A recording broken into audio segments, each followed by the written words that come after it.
The movie starts in a calm town called Cahoe, where Nels Coxman works as a snowplow driver. After a long day at work, he goes back home with his son, Kyle. When they get home, Nels' wife, Grace, is making dinner. While eating, Nels and Grace talk about an upcoming event, and Grace gives him some good advice about being careful with what he says. Grace helps Nels get ready, and then we see Nels getting an award for being the Citizen of the Year, which is an award for his contributions to the Cahoe community.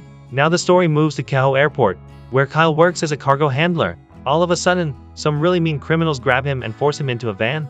There's another person named Dante already in the van. The criminals give Kyle a big dose of drugs, and Dante somehow manages to free himself and run away from the van. The bad guys try to shoot Dante, but he narrowly escapes. Later, they leave Kyle's unconscious body in a public place to make it look like he just fainted. Back in Cahoe, Grace gets really worried when she can't find Kyle. They both hurry to the place where they keep dead bodies, and there they hear the terrible news that their son, Kyle, has died too soon. The doctors say that Kyle died because he took too much heroin, which makes Nels confused because he knew his son didn't do drugs. But Grace feels guilty for not paying enough attention to their son, and they have a very sad ceremony to bury him. At the same time, we meet a powerful drug boss named Trevor Calcote, who people call Viking. Viking sees that his son, Ryan, has a black eye and tells him to fight back against the bully who hurt him. But Ryan doesn't want to be violent like the bully. Viking's men tell him that Dante escaped. Overwhelmed by sadness and anger, Nels goes to his storage shed and gets a rifle. In the same hiding place, Dante, who is all beaten up, sees Nels thinking about ending his own life by putting the rifle in his mouth.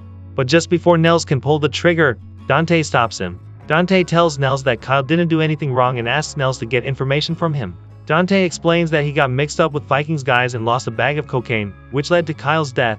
Dante reluctantly tells Nels the name of one of the guys involved in Kyle's death, a man named Speedo. Nels follows this lead to a nightclub, thinking he might find Speedo there. Inside, he sees Speedo and goes up to him near an elevator. Nels asks Speedo if he knows Dante, but Speedo acts like he doesn't know who that is. When Nels mentions Kyle, Speedo keeps pretending he doesn't know. Nels gets frustrated and really wants to know the truth about Kyle's death, so he keeps asking Speedo for answers, but Speedo takes out his gun and threatens Nels. Suddenly and surprisingly, Nels attacks Speedo when Speedo is not ready for it. Nels hits him really hard until Speedo's face is all messed up. Then Nels drags the badly beaten Speedo to the back of a van.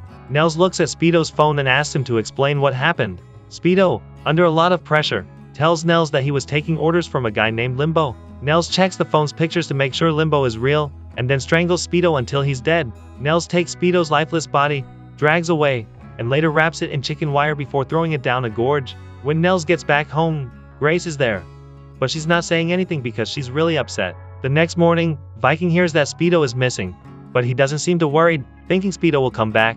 Viking takes his son Ryan to school and finds out that one of his guys packed cookies in Ryan's lunch, which he doesn't like because he wants to control what his son eats. In the town, there's a new detective named Kim Dash, and she's with her partner, Jip. Jip tells Kim about Nels, who got an award as Citizen of the Year. Later, they see some teenagers smoking a joint. Kim wants to arrest them, but Jip thinks they should be lenient because it's not a very serious crime. As the problems between Nels and Grace get worse, Nels gets ready for something big.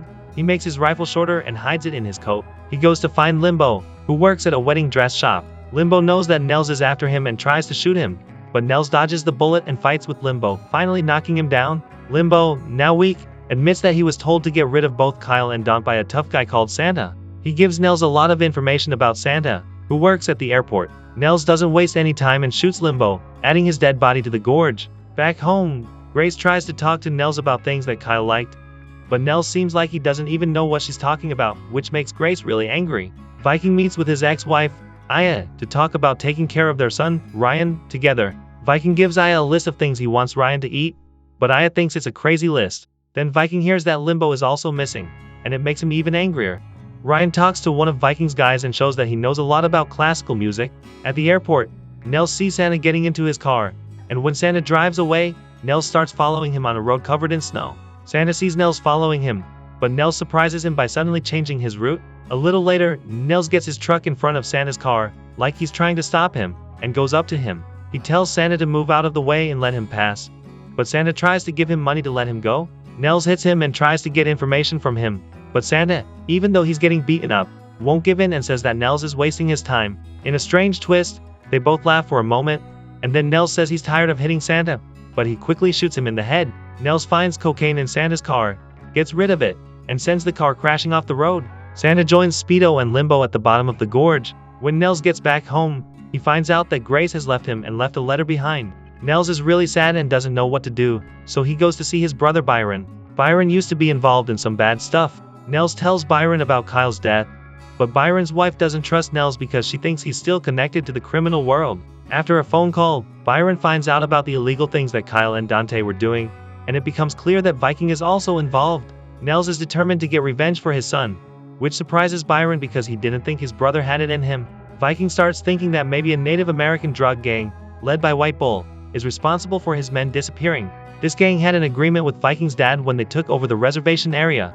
Viking is really mad about his missing cocaine, so he tells 2 of his guys to catch Little Hawk, who is White Bull's son. They wait for Little Hawk at the airport and manage to catch him. They hurt Little Hawk a lot, but he won't say anything. In a very cruel twist, Viking himself kills Little Hawk and hangs his dead body with a shark tooth near the reservation, which was once a sign of peace from White Bull's father to Viking's father. After they bury Little Hawk, White Bull is really sad and wants to get back at Viking. Detective Kim hears about Little Hawk from her ex-boyfriend and worries about the fight between Viking and White Bull. She's ready to do something, but her boss doesn't care and thinks it might just be a fight over territory. Nels goes to see his brother Byron again to get more information on how to take down Viking. Byron used to be part of a gang called Wingmen, so he knows a lot about the criminal world. Byron tells Nels to hire a hitman called the Eskimo to kill Viking. Nels listens to Byron and follows his advice on how to contact the Eskimo, like picking him up at a train station, going to a motel, and paying half the money up front.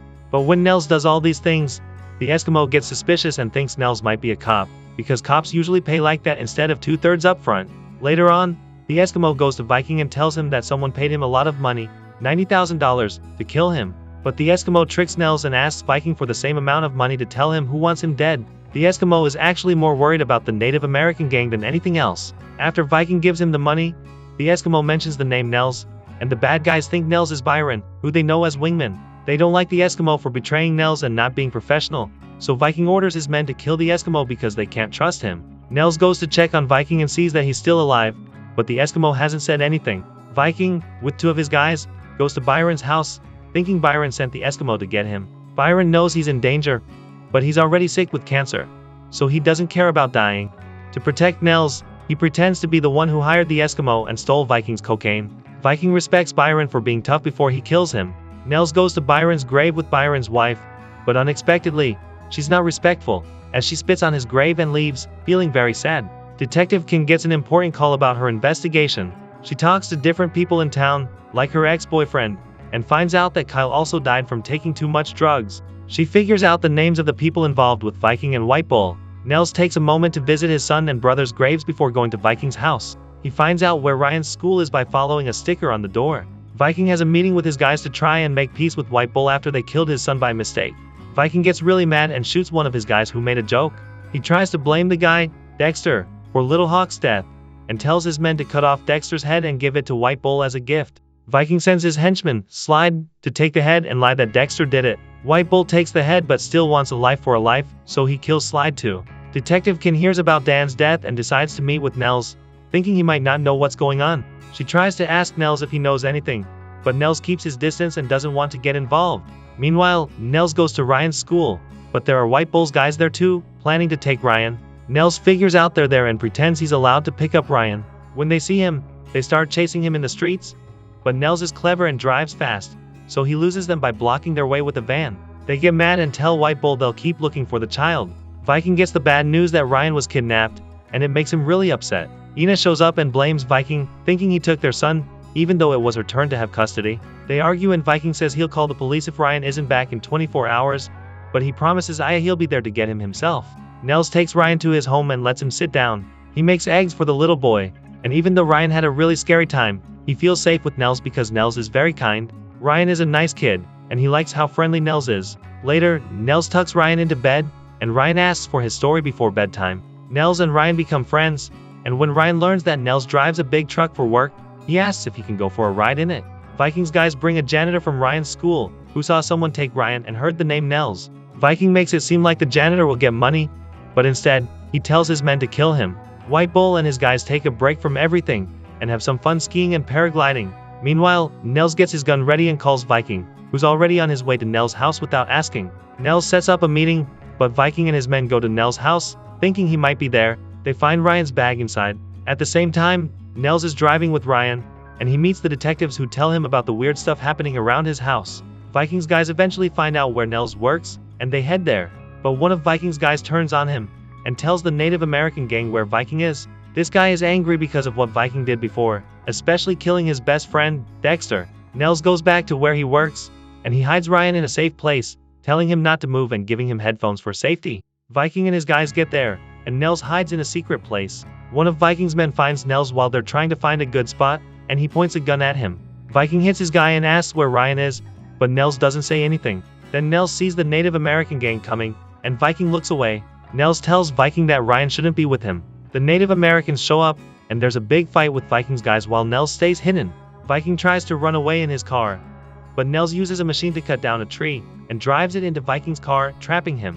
Viking can't do anything, and White Bull shoots him in the chest. Nels gets ready to leave, but White Bull wants to go with him. Later that night, detectives Kim and Jim come across the scene. Viking is barely alive until Jim finds him, and he dies. Ryan shows up and drives the snowplow away, so the cops chase him.